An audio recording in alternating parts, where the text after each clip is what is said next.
Hello, coaches. Welcome. We're going to be talking about an overview of the track season and how we put it together. We'll start in the weight room. We use a block periodization model. There's 3 cycles in this model. The accumulation is the first cycle.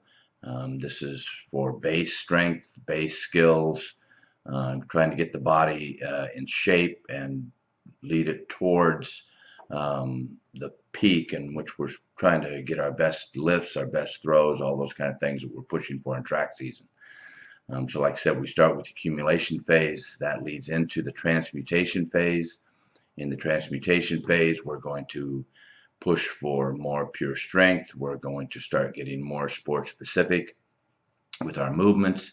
In this block periodization model, each step leads to the next, trying to bring about a peak performance, like I said, in a planned manner. The last cycle of the model that we use is the realization phase, and that's a taper phase. So that phase is all going to be light weights, very fast speed, much more emphasis on throwing, much more emphasis on technique and the things that we need to use to get the thing to throw farther. So, like I said, in the accumulation phase, a little bit more specific, it's going to be your base phase.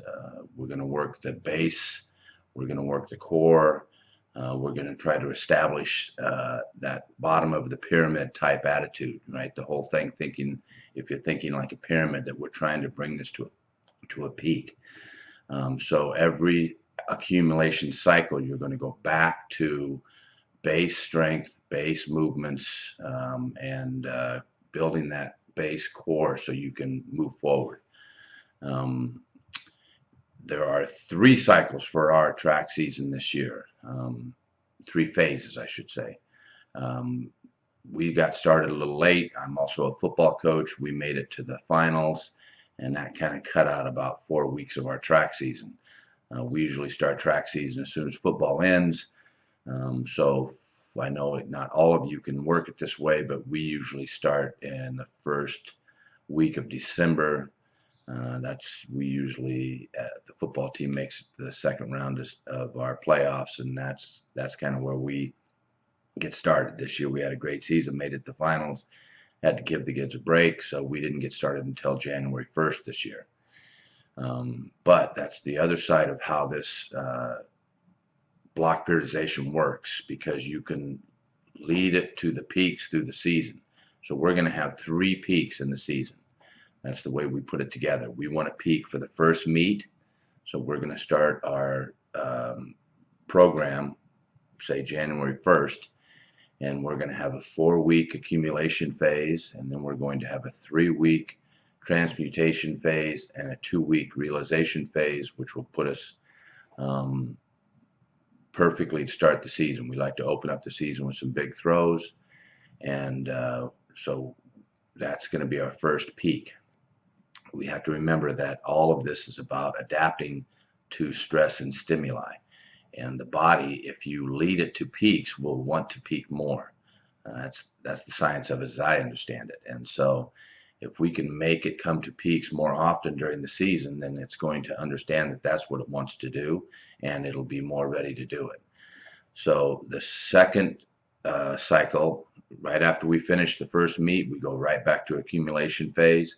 It's a little bit shorter than the first one, but for our second phase, we want to peak for Arcadia Invitational here in California. And so we're going to do, I believe, a 3-week accumulation phase, a 3-week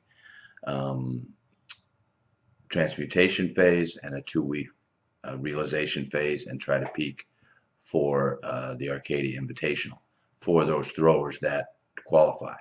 This is where it also makes it easier for us to adjust to the level of ability of our throwers.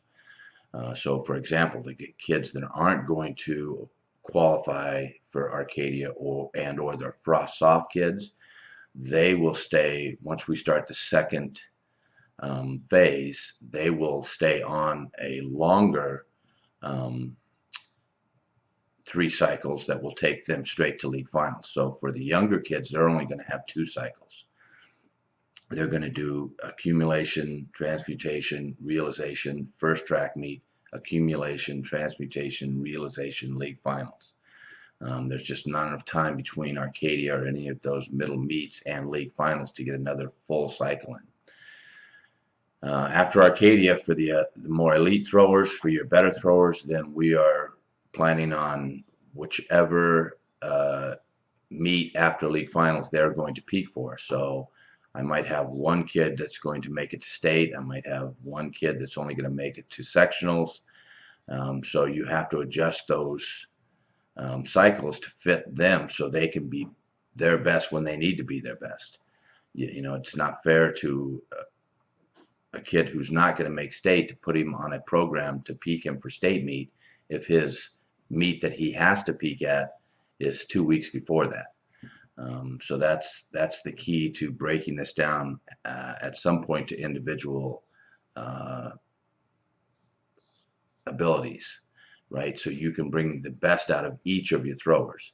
So if you need someone to peak at league finals, that's where the last cycle has to end. If you need someone to peak at prelims of the playoffs, or at sectionals, or at regionals, or at the state championship, or if you're kid, you've got the best thrower in the world, then hey, if you got the best thrower in the world, then you want to bring him to peak at the world championships. And so this is why we like the block periodization, because you can adjust accordingly to your team and to each individual.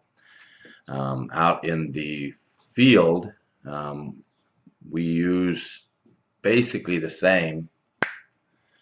We use basically the same idea. So we're throwing heavy implements earlier in the season.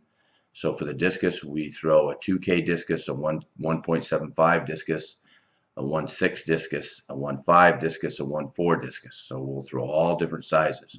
Earlier in the year, we throw the heavier discus during the accumulation phase. During the transmutation phase, while we're in the weight room trying to get a little bigger, we will lower the weight, start throwing more of the competition size, still throwing a little heavy, start throwing a little bit lighter.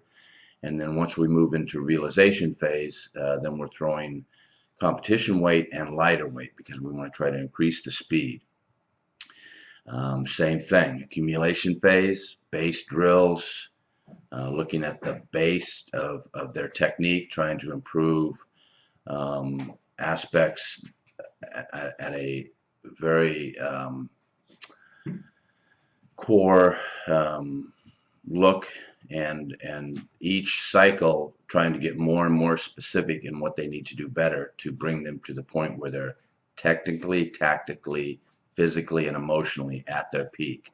All of those things have to be worked at as you work through the season. And so working together with what's going on in the weight room and what's going on out on the track or out in the ring, you want to put these two things together as they come to the peak. Once again, base, more specific, and then very specific, and working on speed and getting everything to come together at the right point.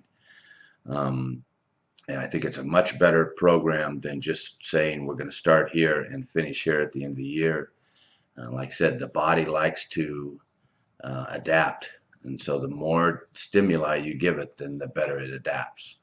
Another aspect about what we're talking about in the weight room, we need to do base lifts, for example, cleans, snatches, squats, bench, maybe deadlifts early on, all those kind of lifts that are base core lifts. But those aren't specific lifts, right? We need to work the specific muscles if we're going to bring about our highest peak. So we need to do a lot of rotational movements. We need to work on the speed aspect of what the throw is. So if we're talking about the discus throw, there's a lot of rotational movement in the discus throw. There's a lot of movement through the chest, stretching, all those things. You got to think of the event, and then think specifically what exercises in the weight room could help that event, help that person get better at that event. And so while we're doing the core exercises, we also have to do the specific exercises. And as you go through the 3 phases of this block periodization, those specific exercises get more specific to the speed of the discus itself. And that's the aspect of what you want to try to do as you go through the season. The accumulation phase is going to be a little bit slower movements. You're still going to be rotational, but it's going to be more about building a good base.